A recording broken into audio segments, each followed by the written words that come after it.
A strange person suddenly appeared by my side.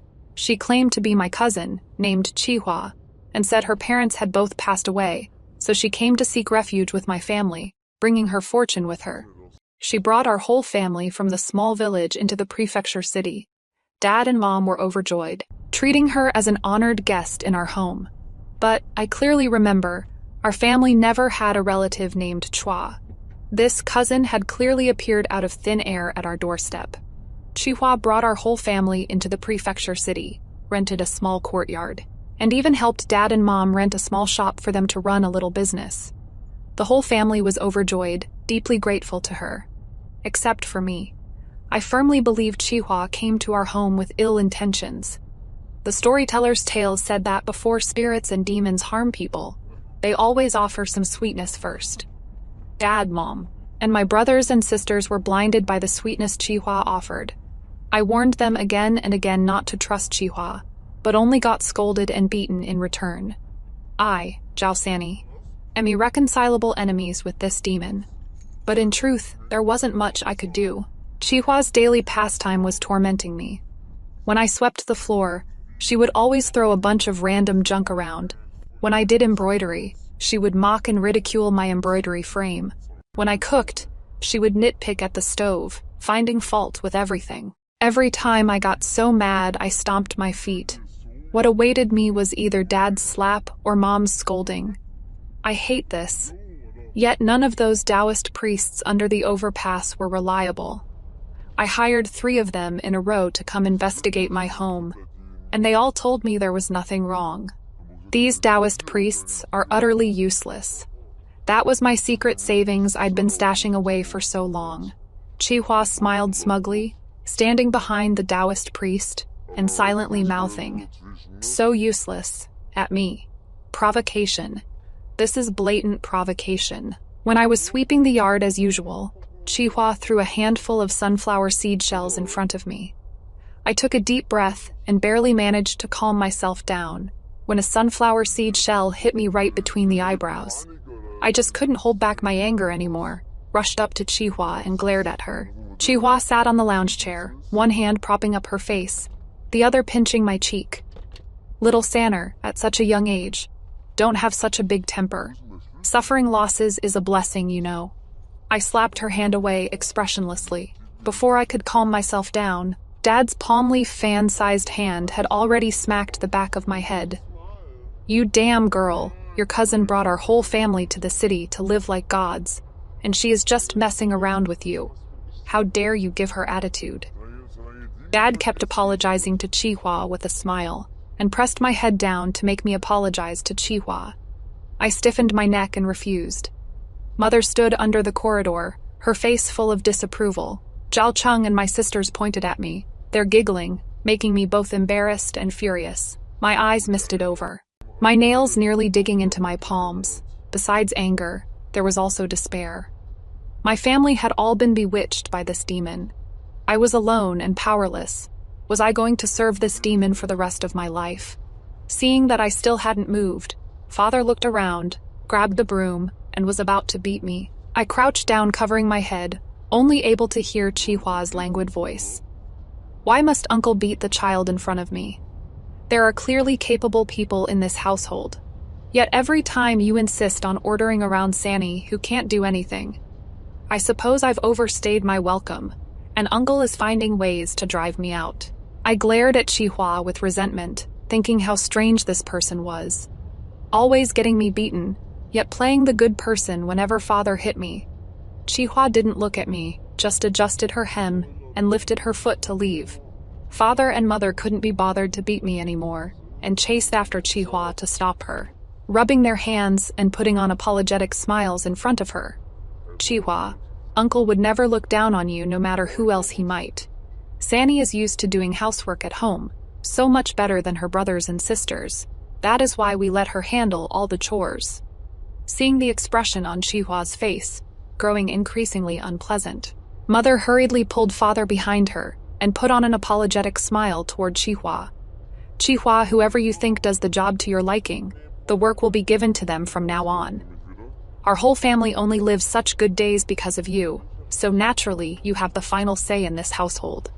Chihua said nothing, just raised her hand and listlessly examined her own fingers. Mother steeled herself, yanked over Zhao Cheng, who was watching the commotion, and lowered her eyes, not daring to let Chihua see the unwillingness and resentment in them.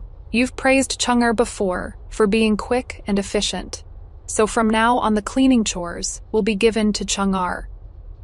Before Chua could even react, Zhao Cheng started yelling indignantly first. I am supposed to be studying for the imperial exams. Sanni has always been the one doing these chores. How could she possibly not do them well? Cousin, you've always looked down on Sanni, but you can't drag me down with her. Chihua let out a cold laugh, lifted her feet, and walked toward the door. Father and Mother hurried to block Chihua. Under Chihua's mocking gaze, Mother hardened her heart and smacked Zhao Cheng on the back of his head, scolding. If your cousin tells you to work, you work. If it weren't for your cousin, you'd still be a farmer. It is just sweeping the floor. How could that possibly delay your studies? Zhao Cheng shuddered, suddenly coming to his senses, and put on an apologetic smile toward Chihua. Cousin, I was wrong in my thinking. I made you angry. Please don't blame me. I'll clean the house from now on. Mother glared at me with resentment. What about Sanni then? Just let her freeload. Chihua scanned me with malicious intent. Doesn't she hate studying the most? Let her go study together with Zhao Cheng. I looked up at Chihua in disbelief, my heart pounding non-stop because of Chihua's words.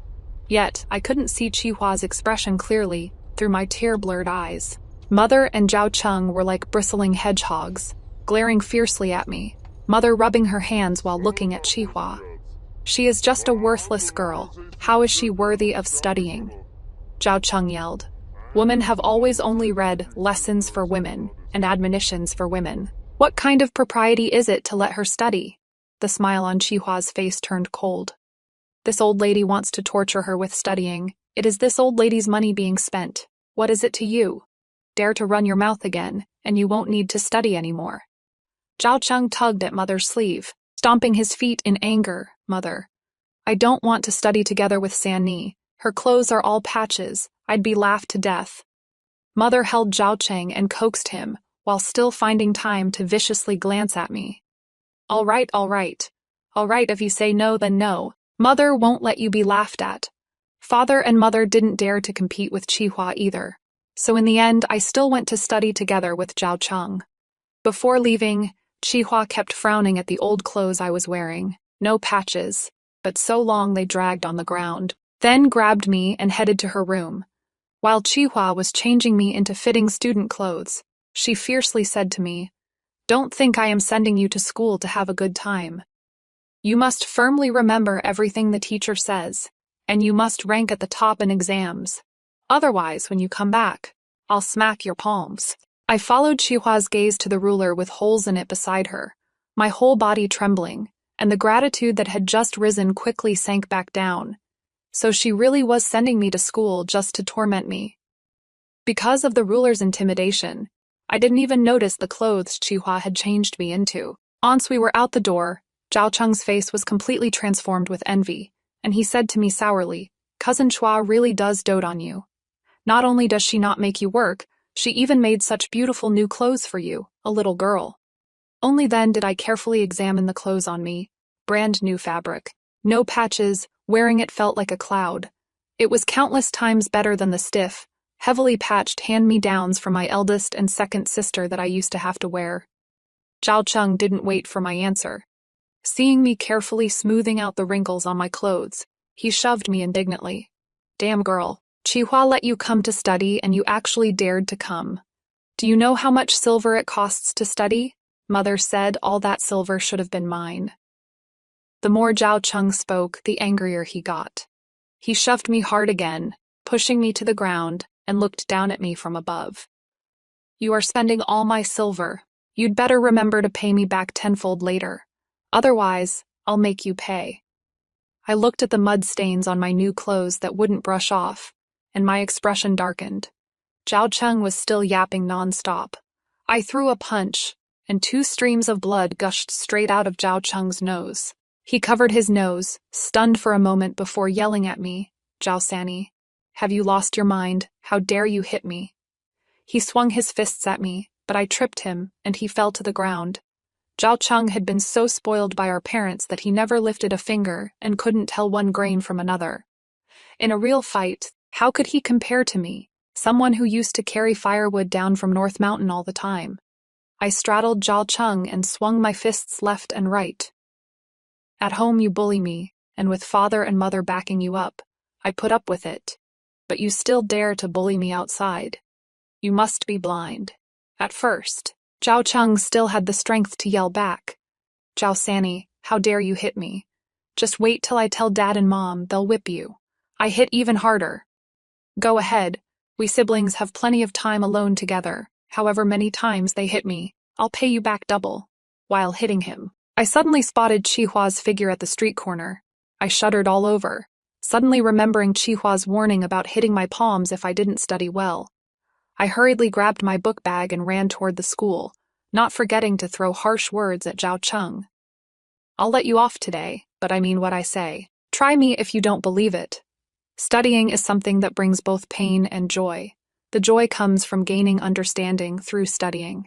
I learned that many things Dad and Mom told me in the past were wrong, like how Zhao Cheng is the hope of the Zhao family, the pillar of the household, and only when he does well will our whole family prosper. It is all lies. Zhao Cheng's studies aren't even as good as mine. What is more, because my schooling cost a lot of money, Zhao Cheng's allowance was reduced. He sees me as his enemy. If Zhao Cheng ever makes it big, he definitely won't let me have an easy time. The pain is simple. Chihua hits palms way too hard. Although I like studying and used to secretly crouch beneath windows to listen to the teacher's lessons, there are many outstanding students among my classmates. Even giving 120% effort, I can only barely keep myself from falling behind the others. As for Zhao Cheng, he was always slacking off.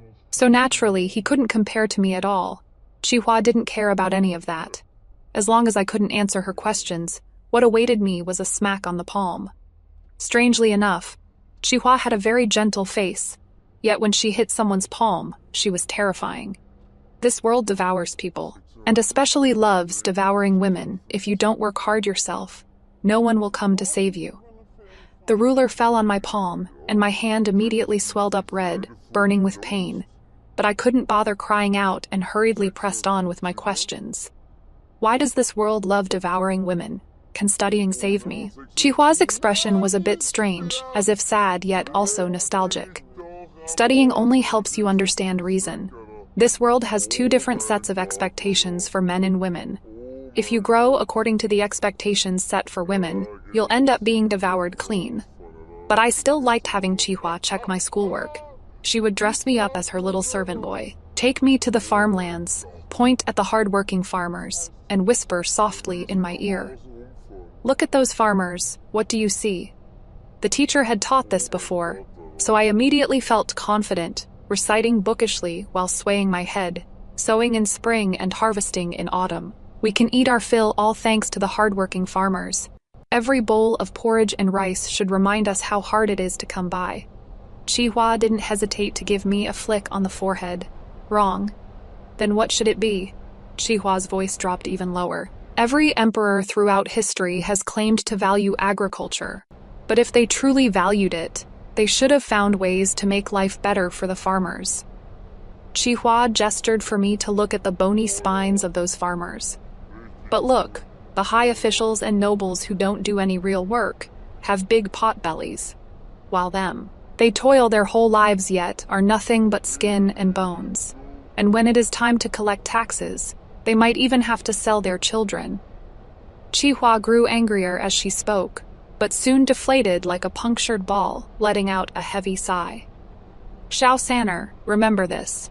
Don't look at what people say. Look at what they do. Many people are fooled their whole lives by high-sounding words, never waking up even until death. That is truly terrifying. I nodded blankly. But I don't understand. The books of sages say a gentleman should match his words with his actions. His Majesty and the officials have all studied the sages' teachings extensively, so why don't they practice what they preach? The books of sages are just tools to help them gain benefits. What His Majesty and the officials have learned is how to manipulate people's hearts. Seeing that I was still confused, Chihua poked my forehead. Your dad and mom always praise you for being capable. Does that make you happy? Of course. But you are the only one in your whole family working yourself to the bone. I got so angry my face turned red and my neck swelled. You are talking nonsense. Dad and mom work hard too to feed us. Chihua crossed her arms and sneered coldly. I am talking nonsense. Your dad goes out every day to drink and gamble, and your mom just needs to watch you work every day to be satisfied. Chihua circled around me, sizing me up. Zhao Cheng uses studying as an excuse every day while messing around with trivial nonsense. Zhao Dani and Zhao Ernie only need to do some embroidery and sip tea every day. But what about you? Since I came to your house, how many ways have I used to make you understand? Every time I threw a tantrum, who was the one that got scolded? Was I really targeting you every single time? With every sentence, Chihua spoke. My face grew a shade paler. That is right. Chihua wasn't only targeting me back then. Chihua complained that Zhao Cheng didn't sweep clean enough, so this chore ended up falling on me. Chihua complained that eldest sister's cooking tasted awful, so this chore ended up falling on me. Chihua complained that second sister's embroidery looked ugly, so this chore also ended up falling on me. In the end, I became the servant for the whole family, and my parents would still look down on me occasionally. On the contrary, it was Chihua who would always nitpick in every way right when I started working. Although I got scolded, I got out of doing the chores and could still go to school to study. Some people, even after hearing the truth, still live their whole lives in a muddle. But Xiao Sanner, I don't want you to live in confusion too. Living in such false love is just too pitiful. You have to accept that some people are simply born unloved. But you have to love yourself, not by loving yourself with fine clothes and fancy food, but by loving yourself with knowledge, with a strong body. As long as you love yourself, other people's love is just icing on the cake, something you can take or leave. Because no matter what you want, you can get it on your own. Only when you truly understand this will you live freely. That day, I cried my eyes out, but I wasn't that sad. It seemed like deep down I understood that my parents didn't love me that much, or maybe didn't love me at all. But that day, I still got a smack on the hand. The reason for the punishment was that I only knew how to study by rote without applying what I learned. But I suspect I got that smack just because I cried all over Chua's new clothes. Chua always used a different ruler to hit me. The one with holes drilled in it, the one that could beat someone bloody with a single strike. She had never used that one. I once asked her about it out of curiosity. She said leisurely that it was saved for when I made a big mistake, specifically for beating me, guaranteed to make me learn my lesson with just one strike. The warm filter shattered to pieces, and I left in a huff, but after stepping out the door, I still couldn't help looking back at Chihua. The sunset light made her look like a Buddha statue that people carry out for worship during festivals. Yet she had more earthly warmth than any Buddha statue. I think, even if Chihua is a spirit, she must be a good spirit who is about to become an immortal. Otherwise, how could she bring me such heavenly days? Since she arrived, although she openly makes things difficult for me at every turn, I no longer have to be responsible for all the household chores, washing clothes, cooking, sweeping the yard. None of it needs me anymore. I only need to study, even though father, mother, and my older brothers and sisters often resent it. They're held back by Chihua, and don't dare make me do anything. These good days were brought to me by Chihua. I understand it all. I secretly made a clay figurine of Chihua and enshrined it in a hidden place, burning 3 sticks of incense daily, hoping that as a good demon she'll receive good karma, ascend to immortality soon, and no longer have to be entangled with a family like mine. These heavenly days had only lasted a year. One day, I came home carrying my book bag, only to be pulled aside by Mother to have makeup applied on my face.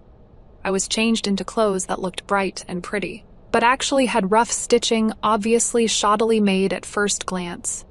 Mother kept scrutinizing my face. This past year I was only busy with big Nie and second niece marriages. I didn't notice you've grown so pretty too. I could roughly guess her purpose, but I still asked, Mother, What are you trying to do? Mother smiled and gave me a reproachful glance. You are a big girl of 14 now. Naturally, it is time to find you a match. Mother, I still want to study. I don't want to get married. Mother's expression suddenly turned cold. When men come of age, they marry. When women come of age, they wed. This is a principle passed down since ancient times. If you won't marry, do you expect the family to keep supporting you? I furiously tore at the clothes on my body. The money I earn copying books for others is enough to support myself. My tuition was paid by cousin Chihua when cousin wasn't here. I was the one doing all the work inside and outside the house. Yet my food and clothes were the worst in the family. What has this family ever provided for me? Mother's slap knocked my face to the side. We gave birth to you and raised you, only to raise an enemy. It is all Chua's fault for sending you to study, making your heart run wild. Whether you are willing or not today, you are going to that matchmaking meeting. I threw down that gaudy outfit, changed into my usual green robe, and tried to rush past Mother to get out. Cousin won't let you do this. Mother let out a light scoff. You still think Chihua can be your backer. Your father tricked her into believing there is trouble with the family business. She won't be home this whole month. No one can help you. I felt as if I'd plunged into an icy abyss, frozen in place, unable to move. Mother stepped past me and locked the door. Her voice seemed to come from the edge of the sky, yet also like thunder exploding right beside my ears. You'd better behave at the matchmaking. That Squire Wang may be a bit older, but he knows how to dote on a woman. After you marry, help your brother out more, and you'll still have a place in this family.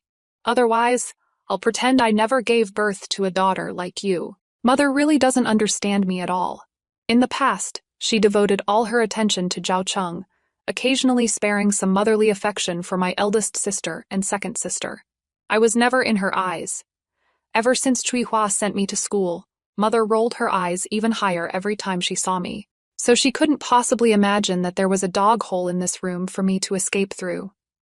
After I watched her disregard my eldest and second sister's happiness to help Zhao Cheng climb up and gain connections, marrying them off to the wrong men, I had already started being on guard against father and mother. Over this past year, I dug dog holes in hidden spots around the house, just in case I'd need them.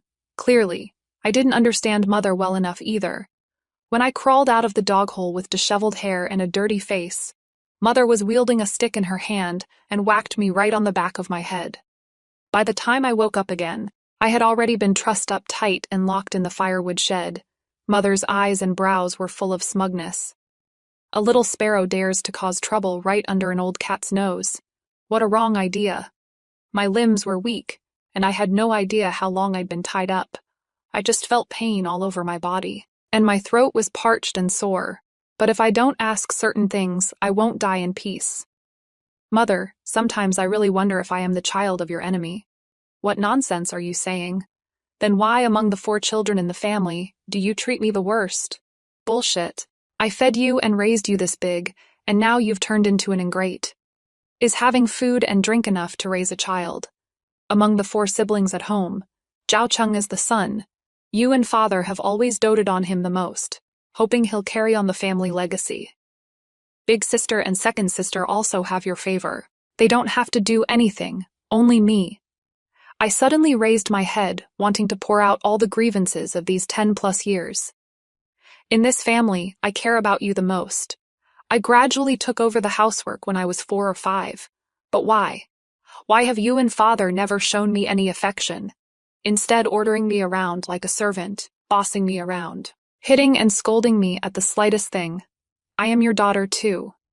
I stared fixedly at Mother's face, not wanting to miss a single expression on her face.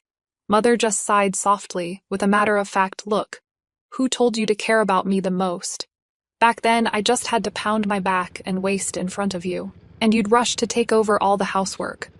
Mother looked confused, asking me in a very puzzled tone, why did you change after Chua came? If you hadn't changed, Mother definitely wouldn't treat you like this. I suddenly burst out laughing, the laughter growing louder and louder, mixed with a somewhat choked-up voice. Probably because I don't want to become the next you. What did you say? I looked up at Mother, speaking to her word by word. I said, I don't want to become the next you. Mother, where is Father? You've sold 2 daughters, and now you are about to sell the 3rd.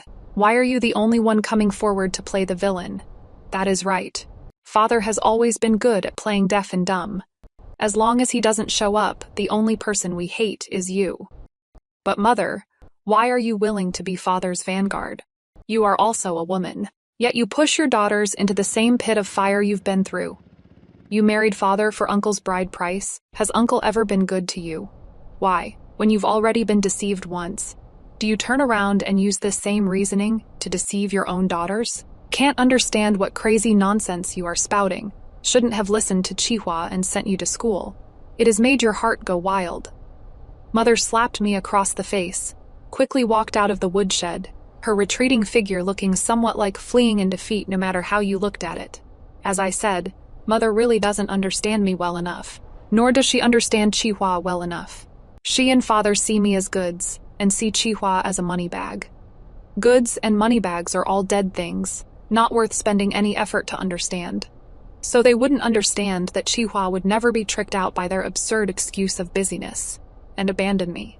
So they wouldn't know that over the past year, besides studying, I also had to practice horse stance, lift millstones, and trained a body full of muscles. Now I could beat 10 Zhao Chengs without breaking a sweat. Chihua and I knew long ago what they wanted to do. This is the graduation exam Chihua left for me. The time limit is quite tight too. I was mentally reviewing whether I'd said everything I wanted to say, when I suddenly remembered the way Chua held up that ruler with holes in it, wearing a half smile. I shivered, and my movements to untie the ropes quickened. Chihua and I had already obtained travel permits, just waiting for me to meet up. Then we could take a boat south to start a new life. Before that, I need to find the clay figurine I made of Chihua first. It has been offered lots of incense, you know. Once we move to a new place, I can worship it openly. I stood in front of the woodshed, threw down the torch without hesitation, hiding in the dark watching the flames rise. This is my rebirth. It is only fitting that such a fire illuminates my future. I was wrong.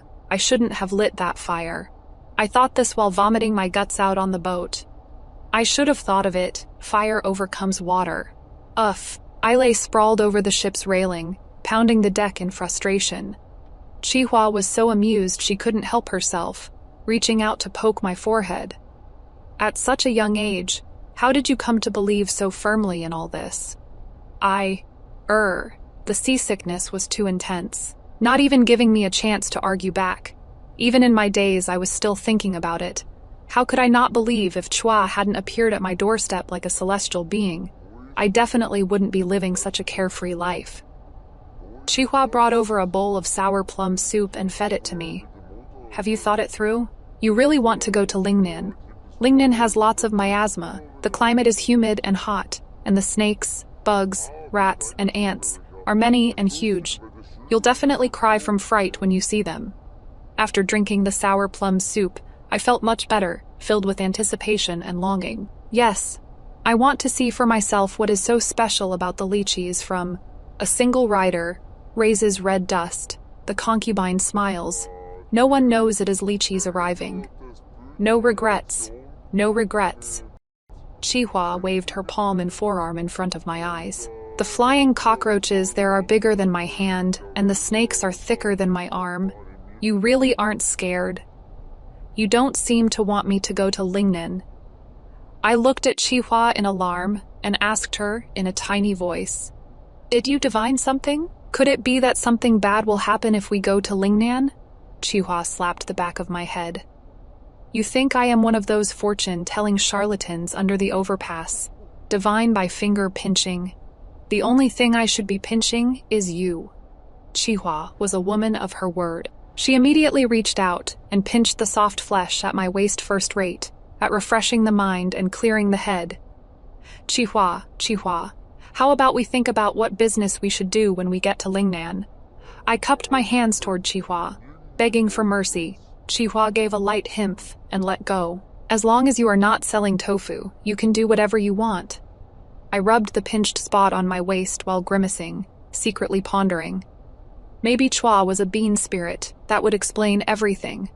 A bean spirit wouldn't have the heart to harm her own kind, and wouldn't like Lingnan's humid heat either. Looks like I need to research a new destination, and also make a statue of Chihua's true form.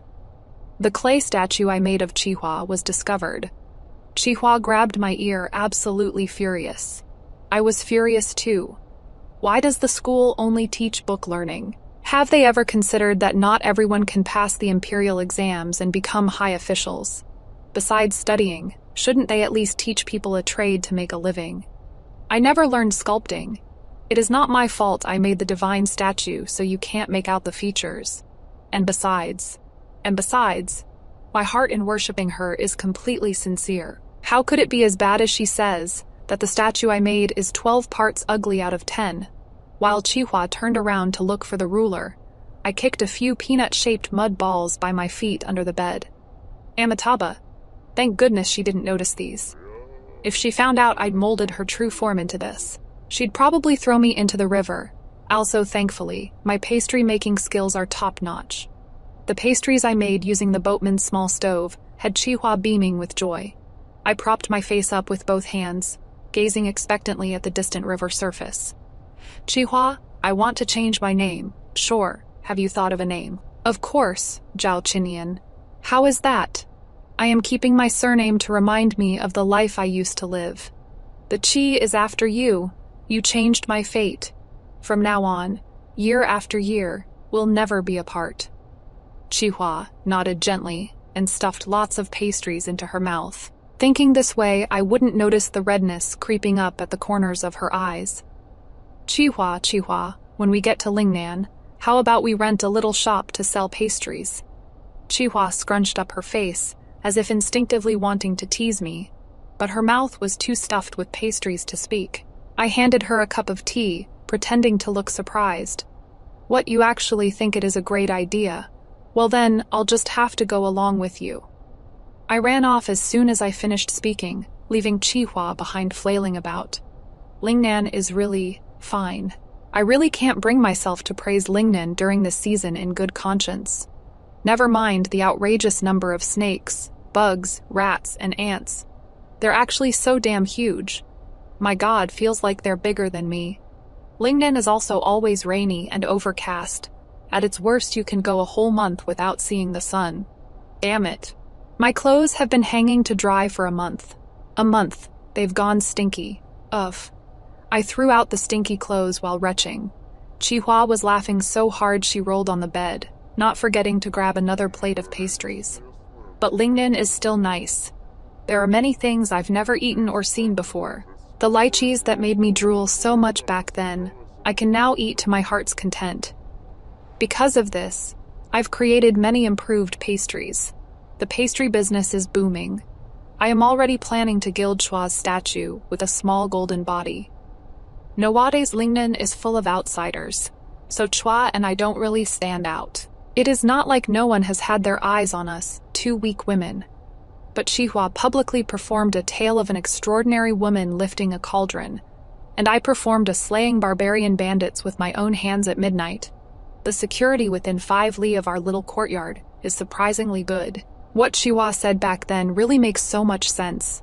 Women should strengthen their bodies, arm their minds, and fear nothing, wherever they go. No one dares to come collect protection money from Chihua's. And my pastry shop. Days like this couldn't be happier. My ass. Some people just can't stand seeing others living too happily. Those men are simply bizarre. I didn't even remember their faces.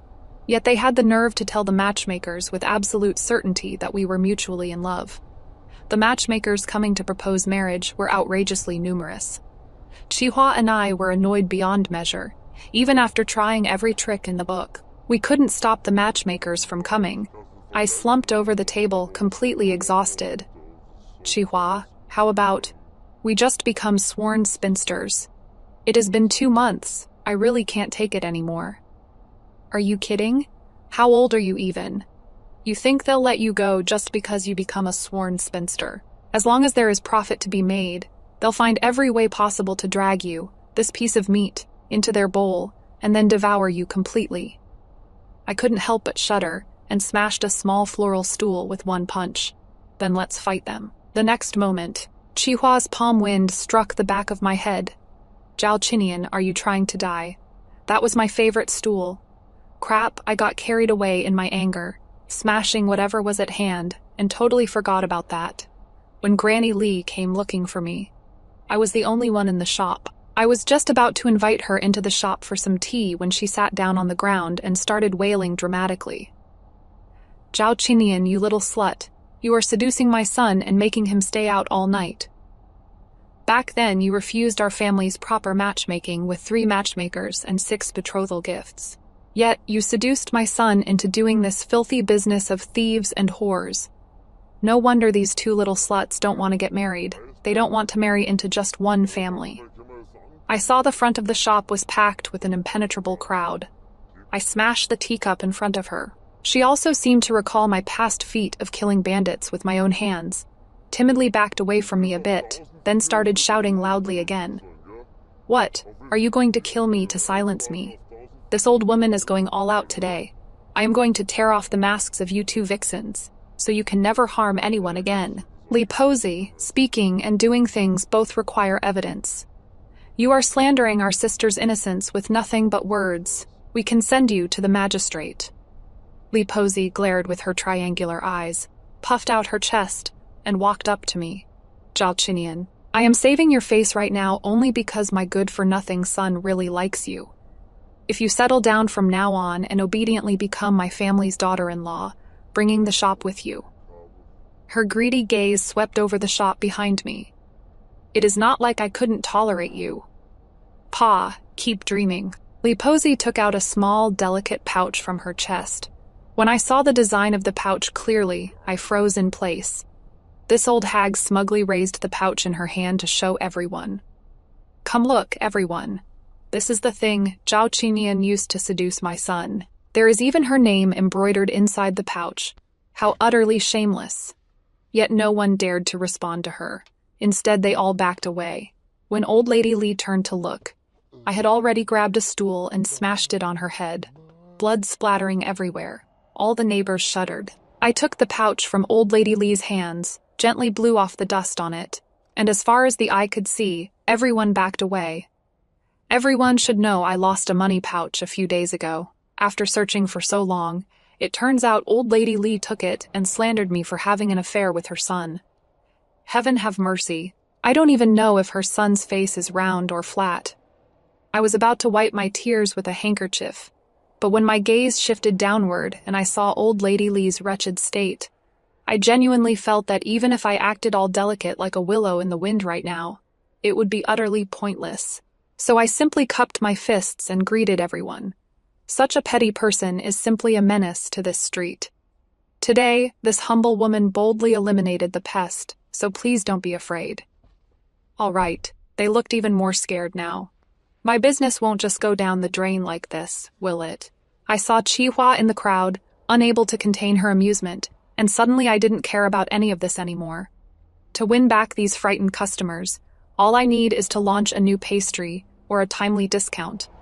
But if I hadn't used Old Lady Lai to make an example, things like this would keep happening endlessly. For the sake of my and Chihua's peaceful days, please let Old Lady Lai make this sacrifice. But Chihua started acting strange. The time she spent unconscious grew longer and longer. I searched for doctors across every village within miles, but it was all in vain. She always told me with a smile that she was fine, but I could always hear her stifled coughs and labored breathing through the door. I bowed again and again before that small golden statue, but it was all in vain. Gods, doctors, miracle cures. I tried every method I could think of, but none could save Chihua, until I saw one of Chihua's hands nearly fading away. I threw myself at Chihua's bedside, crying as I asked her, was this happening because she had no vital energy? If so, then take mine. Without Chihua, there would be no me today. For Chihua, I was willing to give everything, even my life. But Chihua, as if she had expected this all along, took out that ruler with holes in it and lightly tapped my hand. Do you know why I am hitting you? At a time of life and death like this, don't go lecturing me with your big principles. Chihua gestured for me to help her sit up. This is the last time I'll teach you. I wanted to say then, I don't want to hear it. But looking into Chihua's eyes, all I could do was nod heavily while crying like a dog. In your life, you'll meet many people. Some will treat you badly, some will treat you well. But no matter how good someone is to you, you must never give up yourself for them. No person, no thing, is worth sacrificing your life for, unless you have an ideal that transcends this life. You are exactly that, Chihua smiled weakly. If I wanted to take your life, I wouldn't have appeared at your doorstep. Chinian, I've simply accumulated enough merit, and it is time to shed this mortal body and return to the heavens. Didn't you make a golden statue for me?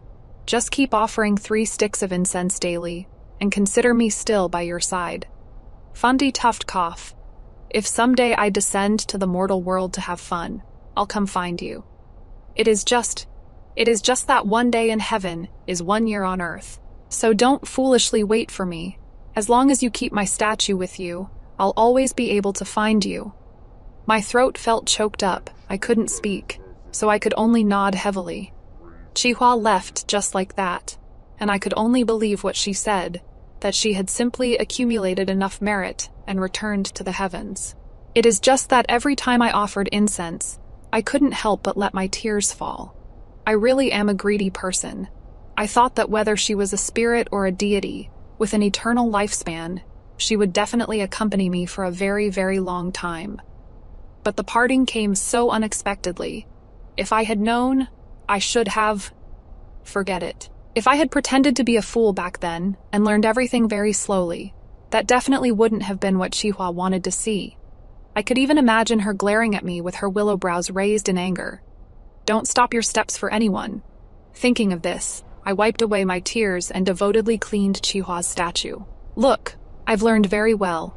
Everything you taught me, I remember it all. If you had assessments too, the examiner should put you at the top of the list. I hate Zhao Sani. She always came covered in bruises, crying and cursing at me. If it weren't for you, I would have divorced Li Juzi long ago. But when I actually told her, Mom, just get a divorce. I am not afraid. We can support ourselves. If life gets hard, I'll grow up with Dad. Once I can earn money, I'll come find you. We both have hands and feet. Life won't be too hard. But she backed down. She always had so many excuses. You don't understand. If we divorce, people will point fingers at you. Later, she gave birth to my younger brother, and her excuses changed again. If I don't guard this family property for your brother, your father will squander it all. If I divorce your father, what will happen to your and your brother's marriages? I gradually understood. She just wanted an outlet to vent when she was miserable. She would never divorce. But why should I bear this? It was like I carried the original sin of making her unhappy, tormenting me every single day. Finally, one time I couldn't take it anymore and had a huge fight with Zhao Sani. That day, we seemed to have said every vicious word there was. I stormed out and stood by the river. I thought, if I disappeared, would I no longer have to be her reason for staying? No need to let her face Grandma's veiled barbs anymore, always inciting Dad to beat her up. No need to let her smile at that family after being beaten, just because she is an orphan girl who came fleeing disaster, with no one to rely on. But she is clearly so capable. The tofu she makes is famous throughout the surrounding villages. She can make pastries that look good and taste delicious.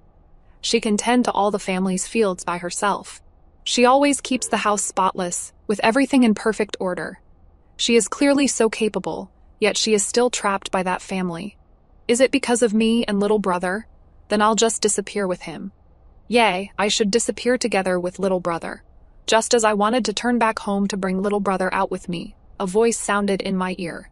I can help you change Zhao Sani's fate, but doing so will scatter your soul, leaving you no chance of reincarnation. Even so, are you willing? So reincarnation is actually real. I thought it was just temples scamming people for incense money. Of course it is real. The underworld's retribution is no joke. Hey, you little girl got me all sidetracked. Are you willing to sacrifice yourself to change Zhao Sani's fate? Why wouldn't I be willing? There'll be one more happy person in this world, and 2 fewer unfortunate ones. I'll just have to let my little brother down. Don't worry about it, your little brother won't be affected by you. It is your own choice. Why should it drag him into it? I felt relieved. Thank you, old immortal. That voice let out a sigh and said nothing more. It just played out Mother's entire life before me. I witnessed the true faces and upbringing of my maternal grandparents whom I had never met. They treated Mother like a beast of burden, making her small self shoulder all the household chores alone. She clearly had an older brother and 2 older sisters. Yet she was the only one in the family who suffered. She ate the worst, because while she went to the northern hills to gather firewood, they had already divided up and finished all the good food. When Zhao Sanni came back, Grandmother would sneakily offer Mother some scraps and cold leftovers, as if presenting a treasure. They tricked Mother into believing the family was struggling to make ends meet. So Mother happily took over her 2 older sisters' heavily patched clothes. But Grandfather and the others didn't let Mother off. For Zhao Cheng's good marriage prospects, they sold all 3 daughters. Mother made the bravest rebellion of her life, secretly taking her tattered clothes and a bit of her private savings and fleeing to Lingnan. You see, she didn't even dare to steal the family silver. If it were me, I would have burned that house down. Mother knew how to make tofu, trendy pastries, and delicious side dishes. She quickly grew from a small stall into a small shop.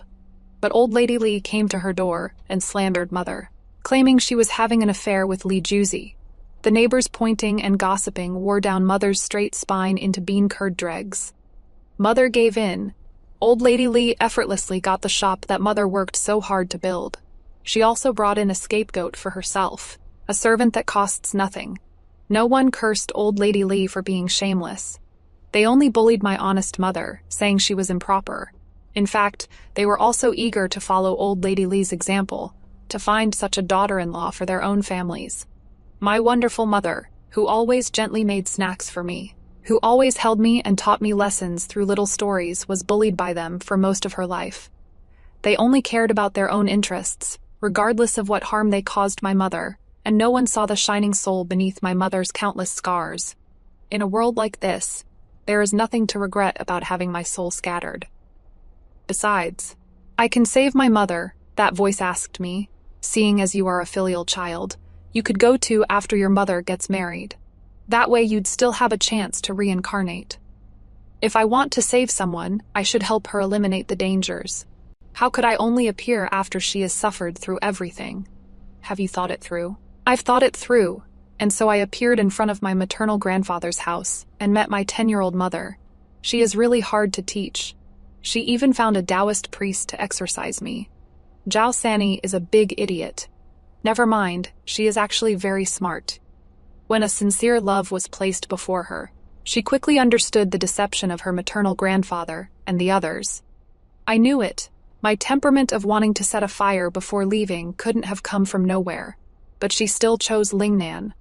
Oh well, if she is going, so be it. The her of now can definitely protect herself. Sure enough, she smashed Granny Lee's head until it was bleeding, and those neighbors who used to talk nonsense didn't even dare to let out a fart. What a pity. I can't accompany her anymore. Zhao Qinian's life will definitely be wonderful. She has always had an eccentric and quirky personality. But my soul didn't scatter. The city god appeared before me, stroking his beard. Your mother stumbled upon it by accident and let you receive incense offerings. Moreover, you and your mother gave out money and porridge along the way, accumulating considerable merit. Would you be willing to stay by my side and become a minor immortal? Can I? Sure, after this ordeal, this old man also feels that having only male immortals around has its drawbacks. My city god temple needs a female immortal like you to look after women's hardships. Being an immortal also requires keeping up with the times, you know. I immediately bowed my head in reverence. Actually, I didn't really not want to live that much. Besides, I still want to watch Mother's life in this lifetime.